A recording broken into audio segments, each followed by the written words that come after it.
Some of the most exciting matches I've had the privilege of broadcasting have been ladder matches. There's a lot of crash and burn in a ladder match. Top of the ladder and oh! There's risks. It's dangerous. Everyone who's coming into this ladder match should prepare for the idea that they will not leave the same. They will leave hurt. This isn't a tea party, it's a ladder match. You said it's dangerous, you said it ends careers. That's what I'm all about.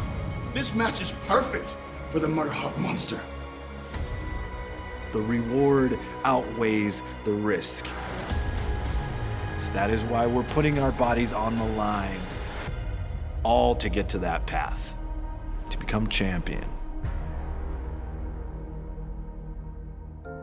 It is just as important as the World Championship. Just as important. It's the TNT title. And think about its legacy.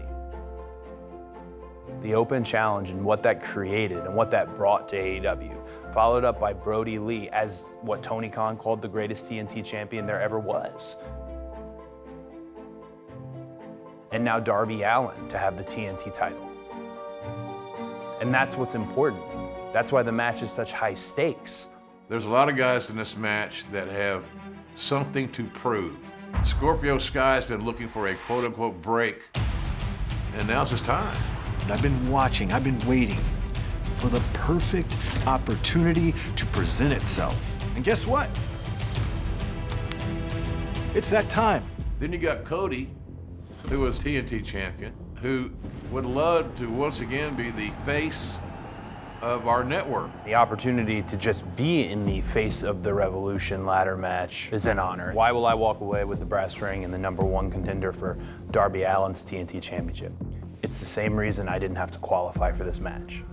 I'm Cody Rhodes. I'm the best thing on this network. Look, the great looks, the entertainment value. If you look at Max Caster on TV, you can probably figure out he's pretty big.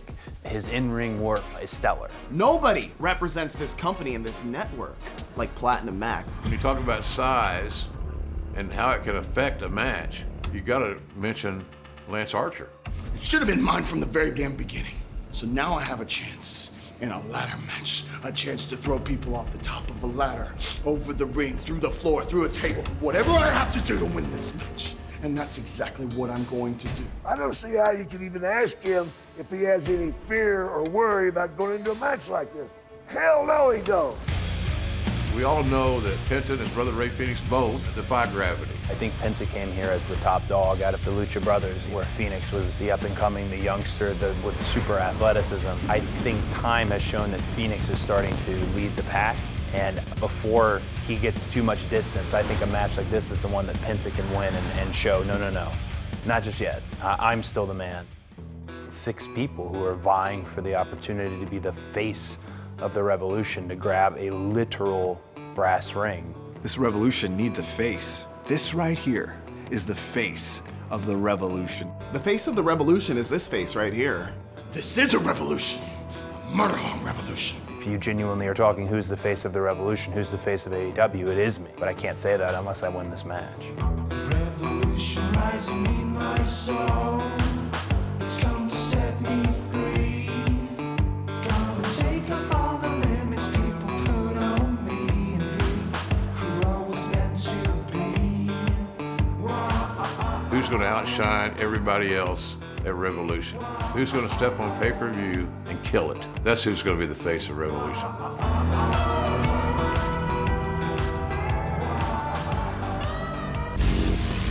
This Sunday on pay-per-view, the AEW World Champion Kenny Omega and Jon Moxley will go to war in an exploding barbed wire death match.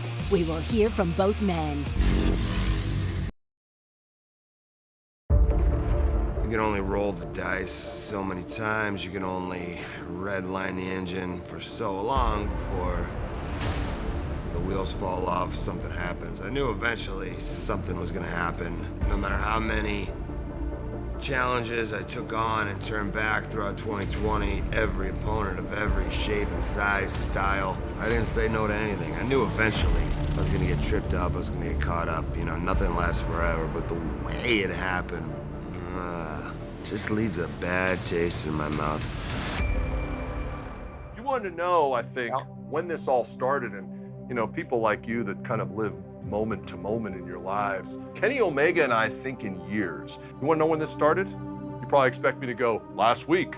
No, not 2 weeks ago, not 2 years ago, not even 2 decades ago, 27 years ago, this happened. Callis has been in Kenny Omega's life since Kenny was a kid growing up in Winnipeg. Some say that Callis has been grooming Omega for this moment for a long, long time. I've always been the invisible hand in his life, like I've been in professional wrestling. I know it's difficult for the insects to understand history. I know it's hard to understand huge, earth-shaking, paradigm-breaking ideas. Like the concept of family, for example. That's it. You kidding me? That's very, very key. There's no loyalty in the wrestling business. There's no family in the wrestling business, but there is both of those things here. Has it changed Kenny? I don't think it's changed him. I think it's brought him out. I think we are now seeing the real Kenny Omega thanks to Don Callis. Kenny Omega is a next level consciousness thinker. So is Don Callis. So when the invisible hand starts to manipulate things behind the scenes, you have to have a rock star. You have to have a Michael Jordan to execute it. That's what Kenny Omega is. This is just tipped up. John Moxley using that barbed wire bat. Don Callis hit the hills after that. The Good Brothers! Oh my God, it's Gallows and Anderson! Gallows and Anderson! Gallows and Anderson! Gallows and Anderson are here! They don't even work here! What is this, an Impact trap? The Impact Tag Team Champions just invaded Daly's place! What the hell? This is massive! Look at this! Unbelievable. They're doing the sign! Kenny Omega and Don Callis and the Good Brothers and the Bullet Club, whether they be from AEW, whether they be from Japan, wherever they come from, it's all a big plan to take me out. Good luck with that, because you wouldn't be the first, you wouldn't be the last in the long, sad list of people who thought they were gonna take me out for good. And the bigger the mountain is to climb, the sweeter it is at the top. And I will climb back up this mountain, because you see, all roads in professional wrestling lead through me. John Moxley is like a cockroach. Yep. He's definitely very difficult to kill, but I think that with this match, Kenny, we can finally exterminate Moxley. You can have your rematch, John Moxley. You can have your rematch. I don't even give it to you at Revolution. But the problem is, I'm the one that's gonna name the match.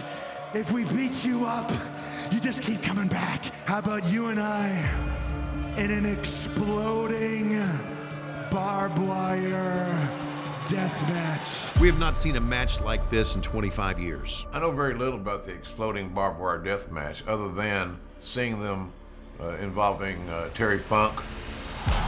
This is going to be a match that we're going to remember for a long, long time because of the violence element, because of the unknown element, and because of the two athletes being involved in it. Like the Lone Ranger will always show up to rescue the girl on the railroad tracks. So predictable, I will say yes and sign this contract without hesitating. So unpredictable. You're dealing with a plethora of inanimate objects, notwithstanding the fact that the ring ropes will be replaced with barbed wire. And how humiliating it must be for you, John, when you have to wake up, look yourself in the mirror, and say, not only could I not out-wrestle Kenny Omega, but goodness gracious me, I couldn't even beat him in a match that I'm known for. We're in the middle of some very secret plans to construct what we're calling the Moxley Extermination Chamber. I know this is all designed to destroy me, but with so much at stake, with my honor, my pride, it's my responsibility to take Kenny Omega out. If that means I suffer unthinkable fate, if that means this is the end of my career, then I can't think of a better way to go. I'll be the last one standing.